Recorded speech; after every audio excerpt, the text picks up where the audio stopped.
जैसे कई क्वेश्चन होगा तुमको नहीं जैसे करंट अफेयर्स। करंट अफेयर्स में तो क्या तैयार करना है दिल्ली पुलिस के लिए। ये क्या है, स्पेशली दिल्ली पुलिस के लिए बता रहा हूँ क्या याद करना है। पहले तो आपको स्टैटिक जीके करना है। स्टैटिक जीके इसके अंदर आपको क्या क्या आएगा देखो, एक तो आपके नेशनल पार्क आ जाएंगे। नेशनल पार्क, रामसर साइट है, ठीक है। डांस हो गए हमारे, नृत्य, लोक नृत्य, डांस यारे डांस नृत्य बेटा जो यहाँ ना गली मोहल्ले में, हाँ कथकली ये सब है ना, लोक नृत्य है, ठीक है। जनजाति, जितनी जनजाति है हमारे भारत में, ज्यादातर जनजाति जो फेमस होंगी उनका ध्यान रखना। जैसे रामसर साइट होती है, दलदली क्षेत्र होता है, एक खनिज संसाधनों से परिपूर्ण होता है, जहाँ रामसर साइट कहते हैं, ठीक है ये ना। दूसरा ज्यादातर तो यही चीज पूछता है, जनजाति हो गई, पार्क हो गए, रामसर साइट हो गए, और जितने भी जो प्राइज मिलते हैं ना, पुरस्कार मिलते हैं, पुरस्कार हो गए, खेल हो गया, खेल से संबंधित जैसे आईपीएल हो गया, अभी एशिया कप हुआ था, है ना, इनके बारे में, और टेनिस हो गया, इस तरह के बारे में, इन सब के बारे में क्वेश्चन पूछता है वो। एक क्वेश्चन पूछेगा हिस्ट्री। हिस्ट्री में आप संस्थापक याद कर लेना, और खासकर संस्थापक याद करना तो ओल्ड मतलब एंशियंट हिस्ट्री से ज्यादा, एंशियंट और मेडिवियल, इससे ज्यादा याद रखना। एंशियंट से पूछ लेता है, साउथ में पूछ लेगा आपको, जैसे कि सुनो मेरी बात सुनो, अभी नरेंद्र मोदी जी ने नए संसद भवन का उद्घाटन किया था, जिसमें मैंने सेंट्रल विस्टा, संगोल था ना, संगोल के बारे में डिस्कस किया था। संगोल चोल, हाँ संगोल चोल वंश के मतलब साम्राज्य का था वो। संगोल जो था ना, एक सिंबल होता है, symbol is the transfer of powers. जब एक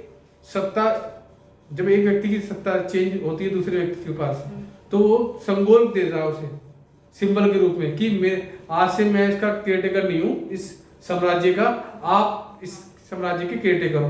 तो संगोल एक तरह का सिंबल होता था ट्रांसफर ऑफ पावर का, ठीक है। मोदी जी ने मतलब ये जो नया वो बना हुआ ना, हाँ, तो उसके बगल में रखा हुआ है, हाँ सर, बगल में रखा, ठीक है, सीट के बगल में, कुर्सी के बगल। तो ये ध्यान रखना, संगोल के बारे में चांसेस है पूछे जाने के। संगोल किस जगह? हाँ, और सेंट्रल विस्टा प्रोजेक्ट था ये, टाटा प्रोजेक्ट ने इसका स्टार्ट किया था, और त्रिभुजाकार इसकी आकृति है, इस तरह से क्वेश्चन उसके बारे में पूछेगा। आईपीएल के बारे में पूछेगा, और जो ये G20 सम्मेलन हुआ है, G20 के सारे देश याद कर लेना, उसमें से एक क्वेश्चन पूछेगा, 4 ऑप्शन दे देगा कि निम्नलिखित में कौन सा G20 का सदस्य नहीं है, ठीक है। या जो भी चीज है ना, जो भी जैसे किस देश ने इसमें भाग, इस जब ये हुआ था ना, हेड हुआ था, तो किस देश ने इसमें सम्मिलित नहीं हुआ था? तो सर रशिया, यूक्रेन, हाँ रशिया और चाइना, इन्होंने उसका बहिष्कार किया था, ठीक है। ये आपके इंपॉर्टेंट है, ठीक है, ये सब आपको रटे होने चाहिए। दूसरा एंशियंट हिस्ट्री समझ लो। एंशियंट हिस्ट्री से क्या पूछेगा, सिंधु घाटी सभ्यता के सारे स्थल याद कर लेना, कालीबंगन है ना, लोथल, और अभी लेटेस्ट में कोई एक खोज हुई है, उसका सबसे बड़ा स्थल कहा गया है, राखी गढ़ी नहीं, अभी हुई है हाल ही में, तो वो तुम पढ़ोगे तो तुम आ जाएगा। सिंधु घाटी सभ्यता के सारे क्वेश्चन पढ़ लेने हैं आपको, एमसीक्यू जो भी आएंगे, जो भी है आपको पूरी हिस्ट्री ढंग से पढ़ लेनी है कि सिंधु घाटी सभ्यता बड़ी रिच सभ्यता थी। रिच मतलब बहुत ही ज्यादा एडवांस थे वो, आधुनिक लोग थे वो, ठीक है। और इतिहास में उसकी एक कंट्रोवर्सी है, कोई कहता बाढ़ के कारण विनाश हो गया, कोई ने किसी का आक्रमण किया था बाहर से लोगों ने, और हम आर्यंस के रूप में हम कहा जाता है, हम आर्यंस, महाभारत में कहते थे आर्य कहते थे, हैं क्या? नहीं, लद्दाख एरिया वो ये सारा, हाँ जम्मू कश्मीर और ये सब। देखो उसका सिंधु घाटी सभ्यता की जो आकृति है ना बेटा, वो त्रिभुजाकार है ना। साउथ में यहाँ पर जो देखो त्रिभुज, नीचे महाराष्ट्र में एक है आलमगीर से, कौन सा जगह है, हाँ तो महाराष्ट्र में है, नीचे ऊपर से, हाँ आपको त्रिभुजाकार है एक ना। इसकी खोज ना होती, इसकी हिस्ट्री बताऊंगा विस्तार से, रेलवे ट्रैक बिछाया जा रहा था, रेलवे ट्रैक बिछाया जाता है भारत में। तो उसमें ना कुछ जब उन्होंने खुदाई कर रहे थे तो वहाँ से ईंटें निकली। तो ईंटें कुछ ना अच्छे, मतलब उनकी ना आकृति को अच्छे प्रकार की थी। हाँ, तो उसने उनकी फिर उन्होंने जांच के लिए भिजवाया इंग्लैंड में, इंडिया में तो था नहीं। तब वहाँ देखा कि यहाँ पे एक सभ्यता निवास करती थी पहले। हाँ, एक ठीक है। इसके बारे में जब मैं सिंधु घाटी सभ्यता पढ़ाऊंगा तो पूरी हिस्ट्री बताऊंगा कहाँ से स्टार्ट हुआ, फिर उसके बाद क्या हुआ, ऋग्वेदिक काल आता है। ऋग्वेदिक काल, ऋग्वेदिक काल, ऋग ऋग ऋग ऋग्वेदिक काल बेटा, ऋग्वेदिक काल, ऋग्वेदिक काल, और एक होता है उत्तर वैदिक काल। तो ऋग्वेदिक काल आता है, ये यहाँ पे भी बहुत अच्छी स्थिति थी महिलाओं की।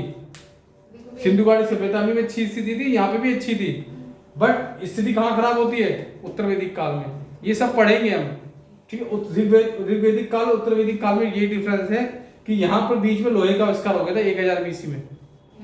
पहले ना उल्टा चलते थे, 1000 बीसी, 99 बीसी, ऐसे।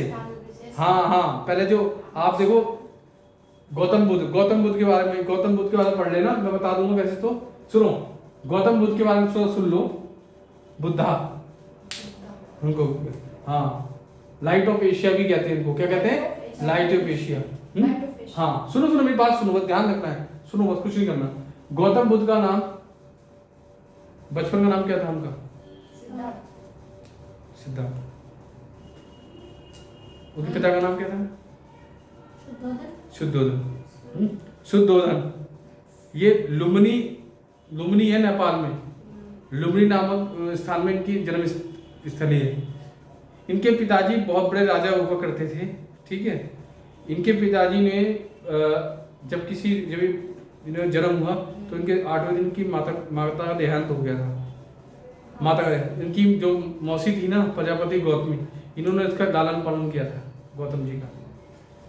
तो सिद्धार्थ बचपन से ही ना, मतलब अलग रहने की उनकी थोड़ा सा वो अलग ही थे। तो उनको जब कुंडली दिखाई ना, तो उनके जो कुंडली देखने वाले उन्होंने बताया था, या तो ये महान राजा बनेगा या ये महान तपस्वी होगा, संत तपस्वी होगा। ये पहले डिक्लेयर कर दिया था। तो इनके पिता को डर लगा कि अगर ये संत बन गया तो मेरे जो सत्ता है, इतना साम्राज्य है, ये कौन संभालेगा। तो हमेशा उनको ना, हमने उनको राजा की तरफ, मतलब उनके सामने ना कभी भी, मतलब यंग बच्चे, खुशहाल, ये सब इस तरह के लोग भेजते थे, ठीक है। मगर उनको ये महसूस नहीं होने दिया कि दुख भी है दुनिया में। एक बार वो घूमने चले जाते हैं, भ्रमण करने निकल जाते हैं गौतम बुद्ध जी। तो सारथी होता है, सारथी तो बोलते हैं। तो जब जाते हैं तो इनको मतलब 4 लोग मिलते हैं। हाँ, तो पहले एक बीमार व्यक्ति मिलता है, शायद कोड़बड़ होता है। तो कहते हैं ये मतलब ये क्या अवस्था है ये। तो कहता है कि महाराज ये जो अवस्था है ना, ये किसी की भी हो सकती है अवस्था, ये आपकी भी हो सकती है, मेरी भी हो सकती है। तो थोड़ा व्यथित थोड़ा सा हो जाते हैं, थोड़ा सा, ठीक है। पहले बूढ़ा व्यक्ति देखते हैं, उसके बाद बीमार व्यक्ति, उसके बाद तीसरा जब आगे और बढ़ते हैं तब वो देखते हैं एक वृद्ध शैया जा रही होती है, शव यात्रा। तब वो कहते हैं ये क्या है, कह रहे ये भी ये क्या है, ये भी एक जीवन का एक अवस्था है सर, जो जीवन जिसने दिया है वो मृत्यु को भी प्राप्त करेगा। उन्हें यहाँ तक बोला। तो गौतम बुद्ध और व्यथित हो गए, अंदर से बहुत ज़्यादा दुखी हो गए। उसके बाद जब आगे गए तो मिला एक ऋषि मुनि। तो पहले मिला बूढ़ा व्यक्ति, कह रहे भाई हम, हाँ, उसके बाद बीमार व्यक्ति, उसके बाद एक शव यात्रा होते, उसके बाद उनको क्या मिला, हाँ, एक साधु संत, जो कि अपने आप में मस्त था, है ना। और कुछ ही वो था, मतलब ज़्यादा वस्त्र भी धारण नहीं कर रखे थे, खाली एक वस्त्र पहन रखा था। तो उन्होंने उसको देखा तो वो कह रहे कि ये कौन है, वो मस्त था अपने भगवान के नाम जपने में। तो उन्होंने उससे पूछा भी ये क्या चीज़ है। तो उसने कहा कि सर ये ऋषि मुनि होते हैं, ये दुनियादारी सबसे त्याग देते हैं, ठीक है, त्याग देते हैं सब कुछ। तो उन्होंने सोचा कि यार जीवन का जो है ना, मतलब अच्छी सुख तो ये भोग रहे हैं, और हम बेकार में ये सुख, जो भौगोलिक सुख है, इसके चक्कर में पड़े हुए हैं। तो मटेरियल, इसे मटेरियल प्लेजर कहते हैं, इसे इंग्लिश में कहते हैं मटेरियल प्लेजर, ठीक, सांसारिक जो सुख के पीछे पड़े हुए हैं, है ना, इतनी प्रॉपर्टी हो जाए, ये हो जाए सभी। तो उन्होंने वो 29 साल की उम्र थी जब गिरा, घर छोड़ा उन्होंने, 29 साल। ये सब याद आते, क्वेश्चन आते हैं पेपर में। तो 564 बीसी में उनका जन्म हुआ, तो 566 में हुआ था, ठीक, 566 या 64 था, और 486 बीसी में उनकी डेथ हुई थी। ठीक है, उल्टा चलते हैं, पहले बीसी 80 वर्ष की आयु में, 6 की जगह 3 ही है, 43 नहीं है। तो कहीं 3 देखा, कहीं 6 दे रखा है। 3 मान लो तो ये क्या होगा, 48 3 हो गया। हाँ, ये समझ में आया ना बात मेरी। मगर ये 80 साल जाना ना, 80 साल की उम्र में डेथ हुई थी इनकी, जिसको निर्वाण कहा गया। निर्वाण मतलब मोक्ष, हाँ मोक्ष। तो इन्होंने 29 साल की उम्र में, तो फिर ये घर गए। तो ये अंदर का 2 कमरे, 2 होते थे कमरे, भाई राजा था। तो अंदर इनके इनके इनके पुत्र थे, 16 साल की उम्र में शादी हो गई थी। इनके पुत्र का नाम था राहुल, हाँ राहुल, और उनकी वाइफ। ये सो रहे थे अंदर। तो ये इतने मतलब वो थे कि अगर ये अंदर चले गए तो ये फिर छोड़ नहीं पाएंगे अपने घर को, ममता के मारे। तो ये बाहर से क्या करते, बाहरी अपना पूरा वैसा बांधा और बाहर से निकल गए, और फिर भ्रमण करते गए, कभी कहाँ गए कभी कहाँ गए। ठीक है, फिर और जब प्राकृतिक भाषा वो करती थी उसमें, उस भाषा में सबसे ज़्यादा उपदेश दिए थे उन्होंने, गौतम बुद्ध जी। तो ये क्वेश्चन पूछे जाएंगे, बहुत सारी चीज़ें इनमें। इनकी 4 बहुत संगीतियाँ होती, तो उसमें राजा कौन था, ठीक है, ये सब चीज़ें पूछी जाती है। ठीक है, और ये मतलब क्षत्रिय लोग ही क्यों करते थे काम को, क्षत्रिय लोग, क्षत्रिय, हम क्षत्रिय कहे जाते हैं ना, जैसे कि 4 वर्ण होते हैं। ये वर्ण व्यवस्था यहाँ पे आ गई थी उत्तर वैदिक काल में। ऋग्वेदिक काल सब सही था, सबसे ऊपर कहा जाता ब्राह्मण, उसके बाद क्षत्रिय, क्षत्रिय के अंदर ठाकुर हो गए, इस तरह के लोग जो हो गए, राजपूत हो गए, ये ठाकुरों में गए जाते हैं। जो युद्ध बुद्ध लड़ते हैं, इनका काम ही लड़ने का है, युद्ध बुद्ध लड़ने। उसके बाद होते थे वैश्य, उसके बाद लास्ट में शूद्र होते थे। शूद्र को तो जो सी बना दिया, मतलब यहाँ ऋग्वेदिक काल में ऐसा कुछ नहीं था। ऋग्वेदिक काल में जो काम करता था वही बन जाता था। जैसे अब कोई व्यक्ति ग्रंथ पढ़ने लग जाए तो वो पंडित कहने लग जाते थे, उससे ब्राह्मण पंडित। कोई व्यक्ति बिजनेस करने लग जाता था, उसको वैश्य कहने लग जाते थे। तो पहले वर्ण व्यवस्था नहीं थी, पहले जाति आधारित वो थी, कर्म आधारित, जो जैसा कर्म करता था वैसी जाति उसकी। बाद में क्या हुआ, जब समय बदलता गया उत्तर वैदिक काल में, उसमें जाति क्या हो गई, जन्म आधारित हो गई। जैसे आप जिस जाति में जन्म लोगे उसी जाति के कहलाओगे। तो ये सब व्यवस्था हुई थी, ये सब है। ठीक है, मगर हमें क्या करना है, हमें इसमें से मेन जो चीज़ है उसके स्थल याद कर लेना है वैदिक काल के। उसके बाद आप कहा था मौर्य साम्राज्य आएगा, जो मेन साम्राज्य, हाँ मौर्य साम्राज्य। ठीक, देखो मैं आपको और थोड़ा बताऊंगा हिस्ट्री के बारे में। ठीक है, तो हिस्ट्री आपको तीनों पढ़नी है, संस्थापक पढ़ने हैं। मॉडर्न हिस्ट्री से क्वेश्चन बहुत आएंगे। किससे आएंगे क्वेश्चन बेटा, मॉडर्न हिस्ट्री से, जिसमें गांधी जी मेन है। मेन क्या है, गांधी जी। मेन क्या है, गांधी जी। गांधी जी के आपके लिए जब ये पूछेंगे, जो गांधी जी गए थे, कहाँ गए थे, अफ्रीका। अफ्रीका के बारे में पता ही होगा आपको, हाँ अफ्रीका गए थे। तो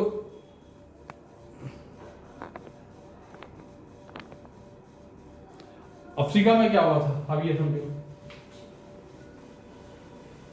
अफ्रीका में टॉलस्टॉय फॉर्म ये सब की स्थापना की थी उन्होंने, बनाया था। उनको ना जो वहां पे वकील हुआ करते थे, इंडियन वकील, उनको कुली कहते थे। हाँ कुली कहा जाता था। उन्होंने सब बिल्कुल एक बार ट्रेन से फेंक दिया गया था, तो उसके बाद उन्होंने वहां पे सत्याग्रह किया था। क्या किया था, सत्याग्रह। हाँ, भारत में कब सत्याग्रह किया था पहली बार, भारत कब आए थे पहले बताओ। आगे थोड़ा हिस्ट्री पढ़ा लो, ध्यान रखना, इसको क्वेश्चन इंपॉर्टेंट है, क्योंकि इनके याद में ही प्रवासी दिवस मनाया जाता है। ठीक है, नहीं तो 15 है। देखो गांधी जी का जन्म कब हुआ था, 2 अक्टूबर 80। सही लिखा। हाँ, मृत्यु कब हुई थी, 31-30 जनवरी। इसको इम्पोर्टेंट क्यों रखना, इसको इम्पोर्टेंट इसलिए रखना क्योंकि इसी दिन को ना 30 जनवरी को नाथूराम गोडसे ने गोली मारी थी। 30 जनवरी को क्या कहते हैं? शहीद दिवस। वेरी इंपॉर्टेंट, शहीद दिवस। अब देखो ये नाथूराम गोडसे, वो कंट्रोवर्सी बात है, वो हम बात नहीं करनी, हमें सिर्फ पेपर से रिलेटेड बात करनी है, ठीक है। 30 जनवरी को क्या हुआ था? शहीद दिवस मनाया जाता है। पेपर में क्वेश्चन आएगा आपका, शहीद दिवस किसकी याद में मनाया जाता है? पहला ऑप्शन सुनो, भगत सिंह। तो वो भगत सिंह, हाँ भगत सिंह होगा, भगत सिंह तो जरूर होगा, भगत सिंह तो वही है, वो असली तो वही थे, मगर जो मैं बता रहा हूँ जिसकी याद में मनाया जाता है। दूसरा ऑप्शन चंद्रशेखर आजाद, हाँ ये भी हो सकते हैं, ठीक है। सुभाष चंद्र बोस, महात्मा गांधी नहीं होंगे, जिसका जो हाँ जिसका जो कोई उम्मीद नहीं करेगा वही इसका ऑप्शन होगा। महात्मा गांधी शहीद दिवस महात्मा गांधी की याद में मनाया गया था, हाँ। तो 30 जनवरी को भी तो उसी याद में क्या मनाते हैं? शहीद दिवस। अच्छा, जब मृत्यु हुई थी और जब जन्म हुआ था, तो इसके बीच में उन्होंने बहुत सारे कार्य भी किए थे, जिसकी वजह से आज तक उनकी याद में ही 2 अक्टूबर को क्या मनाते हैं? अंतर्राष्ट्रीय अहिंसा दिवस। ये एक और याद करना, तुम्हारे पेपर के लिए इंपॉर्टेंट है बेटा, ये ध्यान रखना, मुझे बहुत इंपॉर्टेंट लग रहा है क्वेश्चन।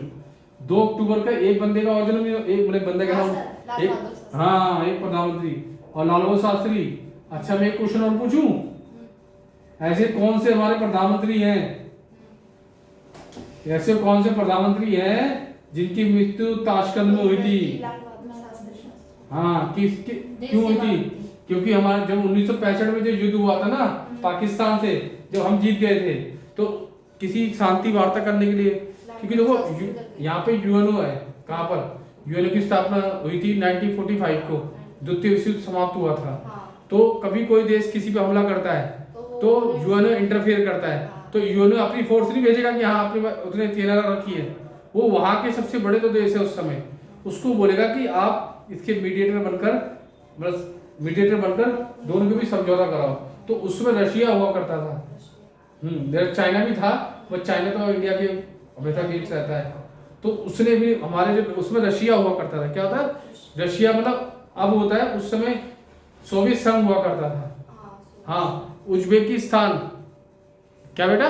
उज्बेकिस्तान की राजधानी है ताशकंद, जो लिखा हुआ ताशकंद। उज्बेकिस्तान की राजधानी है ताशकंद, उज्बेकिस्तान की राजधानी है ताशकंद। और ये ताशकंद जो है ना, ये बेटा कहाँ है? ताशकंद, हाँ उज्बेकिस्तान की राजधानी है ताशकंद। देखो मैं आपको नक्शे में दिखाता हूँ, थोड़ा कहाँ गया ताशकंद? भाई ताशकंद कहाँ है? हाँ बेटा देखो, ये देखो ताशकंद कहाँ है? उज्बेकिस्तान की राजधानी। ये देखो, ये देखो, ये ताशकंद, ठीक है।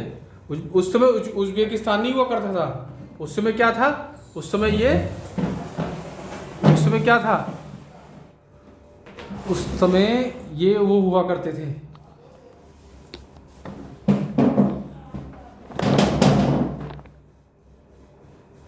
उस समय ये सोवियत संघ था, तो इसने शांति वार्ता की थी, बट वहाँ हमारे लाल बहादुर शास्त्री जी का देहांत हो गया था, ठीक है। और उसके बाद फिर इंदिरा गांधी बनी थी, आपको पता ही है। फिर कौन बनी थी? इंदिरा गांधी। तो हाँ, तो मैं क्या बता रहा था आपको? लाल बहादुर शास्त्री और उज्बेकिस्तान और ताशकंद में उसकी मृत्यु हुई थी। 30 जनवरी की बात है ना, मैं गांधी जी के बारे में बता रहा था, मैं कहीं और पहुंच गया। गांधी जी की बात सुन लो, तो ये समझ में आ गया। अभी लाल बहादुर शास्त्री की मृत्यु, क्वेश्चन ये आया था कि किस प्रधानमंत्री की मृत्यु ताशकंद में हुई थी। ताशकंद कहाँ पर है? उज्बेकिस्तान की राजधानी आज के समय में। उस समय तो ये सोवियत संघ था पूरा। स्वच्छता दिवस तो बनाते ही है, वो तो बनाते ही है, मगर ये भी इंपॉर्टेंट है कि वो क्वेश्चन पूछ सकता है निम्नलिखित में से 2 अक्टूबर दे देगा, निम्नलिखित में से किसका जन्म दिवस 2 अक्टूबर को मनाया जाता है? तो महात्मा गांधी पहले नंबर, महात्मा गांधी नहीं होंगे ऑप्शन में, महात्मा गांधी नहीं होंगे, उस लाल बहादुर शास्त्री होंगे ऑप्शन में, ठीक है। इसके चांसेस ज्यादा है इस बार आने के। नेक्स्ट, तो क्या होता है फिर इसके बाद? महात्मा गांधी जब वहां से चले जाते हैं अफ्रीका अफ्रीका अफ्रीका से चले जाते, अफ्रीका जाते हैं बेटा, आते कब है भारत, जब आते हैं तो वो आते हैं 9 जनवरी को। अब पूरी 9 जनवरी हर साल तो आते नहीं, 1915 को आएंगे। उसमें 1915 में क्या चल रहा था, प्रथम विश्व युद्ध चल रहा था, प्रथम विश्व युद्ध चल रहा था, नहीं चल रहा था प्रथम विश्व युद्ध। इस विश्व युद्ध में जब चल रहा था तो अंग्रेजों ने भारतीयों से मदद मांगी। मदद क्या मांगी उन्होंने, मतलब झोंक दिया हमें, मतलब बिना पूछे झोंक दिया हमें, ठीक ठीक। तो प्रथम विश्व युद्ध में झोंक दिया। उसमें फिर 9 जनवरी को कौन आ गए, गांधी जी आ गए। इसी 9 जनवरी की याद में अब हम प्रवासी दिवस मनाते हैं। क्या मनाते हैं, दिवस 9 जनवरी को, यानी अभी बनने वाला है। पिछली बार जो बना था, ध्यान रखना कौन कहाँ के कौन चीफ गेस्ट होते हैं, ये सब याद कर लेना, कौन से नंबर का प्रवासी दिवस है, ठीक। 2 साल में एक बार बनता है। हाँ तो 2 साल, हाँ 2 साल में पहले जब अटल जी की सरकार आई थी ना, तो- जब अटल बिहारी हाँ, वाजपेयी की, हाँ। 2 साल। ठीक है, सर प्रवासी दिवस मनाया जाता है। आप देखो थोड़ा सा और बात कर लेते हैं इसके बारे में। तो गांधी जी जब आए ना तो उन्होंने प्रथम विश्व युद्ध में मतलब सबको भाग लेने के लिए प्रेरित भी किया। तो कई लोगों ने उनको भर्ती करने वाला सार्जन भी कहने लग गए उनको। वो इसलिए किया कि अंग्रेजों ने उनसे कहा था क्योंकि उनके आने से पहले, भारत आने से पहले उनकी प्रसिद्धि पहुंच गई थी, प्रसिद्धि में फेमस। आपको पता है जैसे अगर आपकी सरकारी नौकरी लग जाएगी तो आपका मंगलपुरी तक नाम हो जाएगा, अली गांव तक नाम हो जाएगा, हैं, और शायद यहाँ तुम्हारे गाँव में भी होगा तो वहाँ भी नाम हो जाएगा कि उनकी लड़की की नौकरी लग गई, ठीक है। तो तुम्हारे कहीं जाने से पहले तुम्हारी फेमस वो आपकी प्रसिद्धि पहुंच जाती है। तो गांधी जी के आने से पहले जो गांधी जी ने वहाँ पे, गांधी जी को अफ्रीका में बहुत मानते हैं, दक्षिण अफ्रीका में बहुत मानते हैं उनको, हाँ गांधी जी को बहुत मानते हैं। उनके वहाँ पर आश्रम बने हुए हैं, टॉलस्टॉय फॉर्म जिसे कहते हैं, टॉलस्टॉय फॉर्म बना रखा है। जैसे साबरमती आश्रम है वहाँ पर गुजरात में, वो गांधी जी का है। ऐसे ही टॉलस्टॉय फॉर्म बना रखा है उन्होंने अफ्रीका में, दक्षिण अफ्रीका में। दक्षिण अफ्रीका बेटा यही है, नीचे देखो, नीचे पीले कलर का, हाँ ठीक है, समझ में बात मेरी। तो ये चीज़ है। जब वो भारत आए, आज समझे, बहुत इंपॉर्टेंट करा रहा हूँ मेरे सेशन। जब भारत आए तो उनके बाद उन्होंने युद्ध, मतलब युद्ध के लिए प्रेरित किया लोगों को भर्ती करके। वो इसलिए कि अंग्रेजों ने ये कहा था कि हम जैसे ही भारत आजाद, मतलब हम युद्ध जीत लेते हैं तो हम आपको कुछ मतलब स्वायत्त दे देंगे, छूट दे देंगे, कुछ मतलब तुम्हें वो दे देंगे, स्वतंत्रता दे देंगे थोड़ी बहुत। तो गांधी जी ने इसी लालच में वो कर दिया। बट जैसे ही 1918 में युद्ध समाप्त होता है और लीग ऑफ नेशन की स्थापना होती है, तो उसी समय जब गांधी जी बोलते हैं कि लाओ भी हमारा अधिक जो आप देने के बोल रहे थे, तो वो मना कर दिया उन्होंने कि घुमा के बाद। तो गांधी जी बहुत क्रोधित हुए, तो उनको एक आंदोलन खड़ा करना था। वो अहिंसा के पुजारी थे, मारपीट पे विश्वास नहीं करते थे, हाँ। तो उन्होंने क्या करा, वो एक अपॉर्चुनिटी ढूंढ रहे थे, अवसर ढूंढ रहे थे कि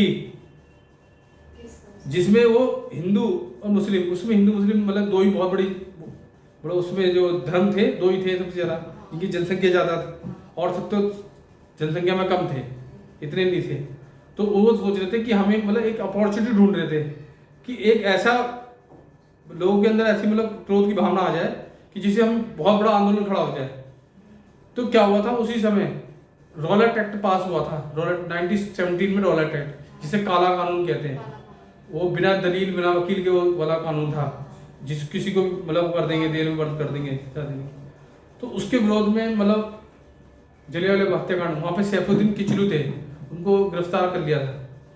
तो उसके विरोध में वो वहाँ पर शांति सभा आयोजित की गई, कहाँ पर, जलियांवाला बाग में, हाँ वहाँ पर 1919 की बात है, 13 अप्रैल बैसाखी का दिन था। तो जब अप्रैल वहाँ पे उन्होंने वहाँ सभा आयोजित की, वहाँ बच्चे भी थे, बूढ़े भी थे। तो वहाँ पे जनरल आए थे, उन्होंने गोली की वो कर दी, गोली चलवा दी, मरवा दी, हाँ मरवा दी उनको, ठीक है। एक ही गेट था आपका, दीवारें बड़ी बड़ी थी, तो लोग बचा वहाँ पे कोई। तो जब वो मारे गए तो गांधी जी काफ़ी उससे क्रोधित हुए। तो उन्होंने मतलब उनको ये था कि अब एक आंदोलन खड़ा करना था, उनको अपॉर्चुनिटी मिल चुकी थी। इधर एक ना इंटरनेशनल लेवल पर प्रथम विश्व युद्ध में टर्की हारा था, तुर्की या टर्की कह लो, क्या टर्की, तुर्की या टर्की। मैं थोड़ा यहाँ पे दिखाता हूँ आपको टर्की क्या था।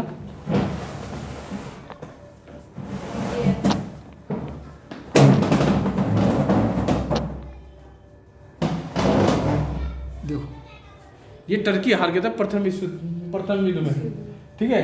तो इनका एक खलीफा हुआ करता था जो मुसलमानों का सबसे हाईएस्ट पोस्ट जो होती है, जैसे हमारे पुजारी होते हैं तो इनमें खलीफा होते हैं, ठीक है। तो इसने क्या करा कि क्या नाम है, इन्होंने कहा था यहाँ के मुसलमानों ने जब प्रथम विश्व युद्ध भाग लिया कि हम आपकी मदद करेंगे, तो आप तुर्की के जो खलीफा हैं इनके साथ बुरा व्यवहार नहीं करेंगे ये तो हारने के बाद। बट ऐसा नहीं हुआ, इन्होंने उसके साथ व्यवहार किया कितने अंग्रेजों ने। तो इसी के विरोध में, इसी खिलाफ से खिलाफत है ना, इसके खिलाफ मतलब खिलाफत आंदोलन चलाया गया। तो उसमें खिलाफत आंदोलन वर्ल्ड पे चल रहा था, वर्ल्ड लेवल पे जो मुसलमानों ने कर रखा था। तो गांधी जी को एक तो यहाँ से अपॉर्चुनिटी मिल गई मुसलमानों को एक करने की, यहाँ से हिंदू मुस्लिम एक हो गए थे जो जलेवाला थे। तो एक बहुत बड़ा आंदोलन खड़ा किया किन्होंने, गांधी जी ने, असहयोग आंदोलन जिसे कहते हैं, असहयोग आंदोलन, ठीक है। समझ में आ गई बात मेरी? आगे